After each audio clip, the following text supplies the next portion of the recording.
Some years ago, I was able to celebrate not far from one of these points where the power of God was seen in multiplication. The Benedictines of the German congregation have one of those points near the Lake of Galilee, and there is a small part of the very rock that the Lord used still there.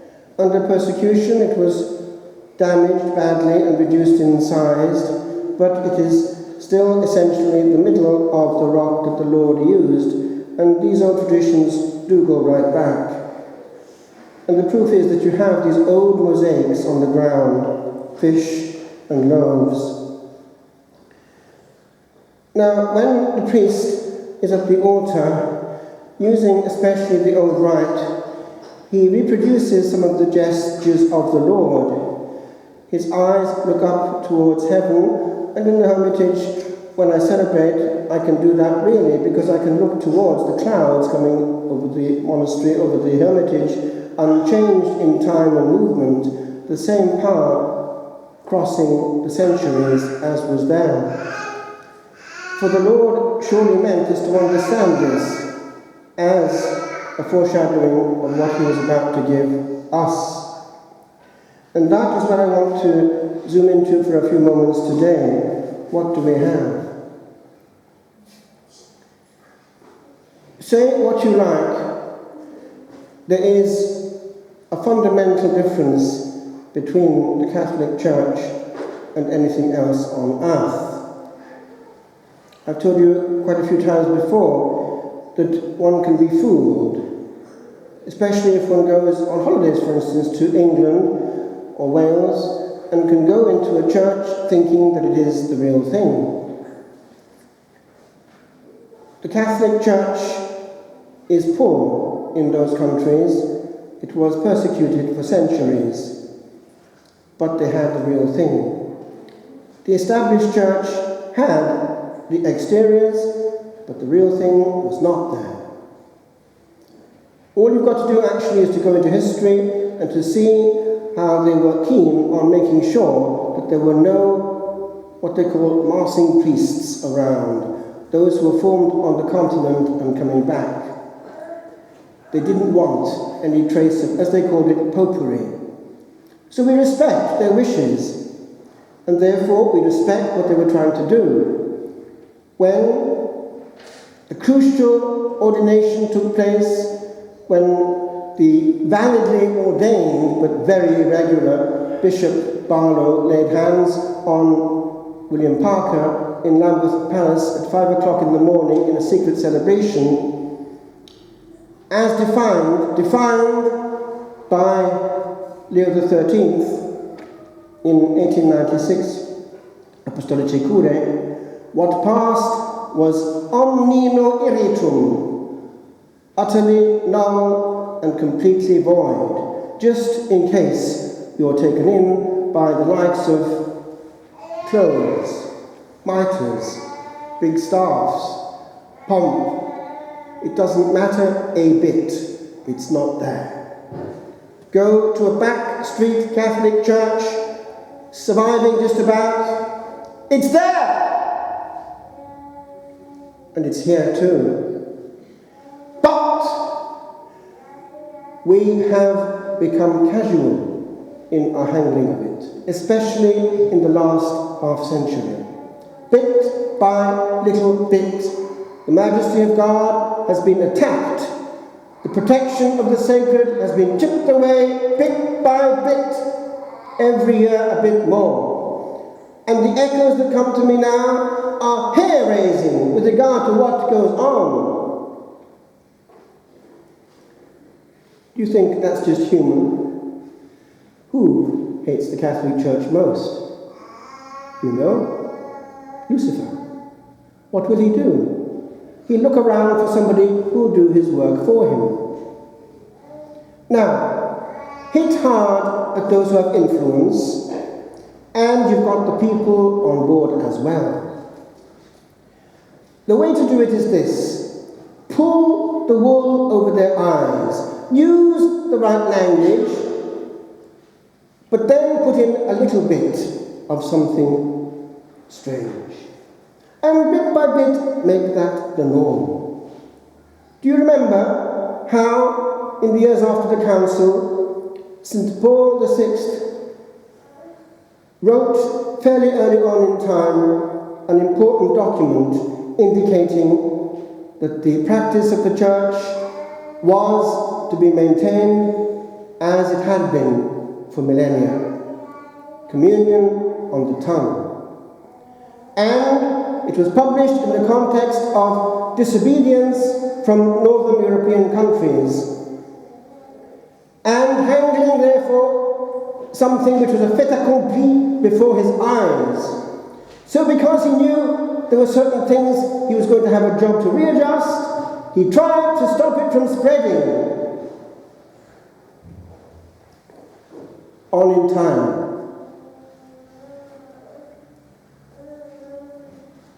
I make a little parenthesis because in the succession we have John Paul I, whose feast it would be actually today, the 9th of July. There's more to that humble, smiling, short-lived Pope than meets the eye.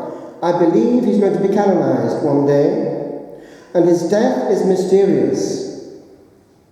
He knew things.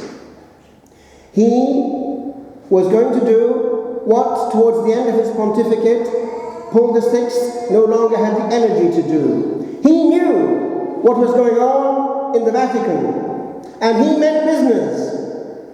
And do you know, the last person to talk to that man on earth was the cardinal who was appointing bishops, and had been doing so for years, a Freemason. And hardly on the throne of Peter, he asked to see him, and he refused because he was too busy in working hours. And the Pope came back, come after hours, and against his will he went.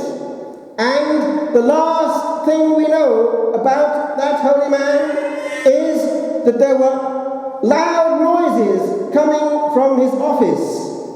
There was an altercation between him and the cardinal in question. The next day, he was dead. Now, it could be that his heart condition didn't face up to the tension, but there was tension in the air, and we know where it was coming from. We know that people were afraid of him in the Vatican, who were working for the wrong side. John Paul II came along, and you know that they breathed a sigh of relief, because when it came to presenting him with the results of what had been going on, the commission to research what might be underground, he simply hadn't the time to go into it in detail, because he was travelling a lot over the planet. And they were relieved because it let them carry on, and he left the appointments as they were for a long time. Benedict XVI, he knew a lot. There were threats against him. There was a huge opposition to him from certain quarters, not least from his own in Germany. You can actually see, if you want to, a short clip where he's going in a line of greetings of German bishops, and quite a few are not presenting their hand to greet him. He was very much suspected by his own. It is true, when he withdrew, he actually was tired mentally and was finding it difficult to make huge decisions. He had a problem of insomnia, for one thing. But I read the inside story from Ganswein. It's in Italian, and it's fascinating what went on. It's not the place to go into that now, but bear in mind, he and John Paul II, one day, already John Paul II will be canonized, I am sure. Padre Pio said so, and I think Luciano will be as well. What am I saying? All these had one thing in common. Do you remember how when travelling in certain countries, I think France was the first time he encountered it, John Paul II was shocked to find that people were starting to present their hands as Holy Communion to him. He hesitated a lot. He didn't like it, and he made known he didn't like it. Benedict XVI, calmly in his calm, serene mode, which is kindness itself, gave a discreet but clear message. Only those who received kneeling and on their tongue would receive Holy Communion from his hands. He started at Corpus Christi one time and carried on when he was Pope. We also know that there's a lot more to Joseph Ratzinger than meet the eyes. He was a terror of the demons because he unmasked all their plots. The demons hated him or were afraid of him. The very name of him, an exorcism, causes fear to hell. And he knew, having lived through all the changes and having been part of the whole movement of the liturgical reform, he saw quickly how things were being hijacked.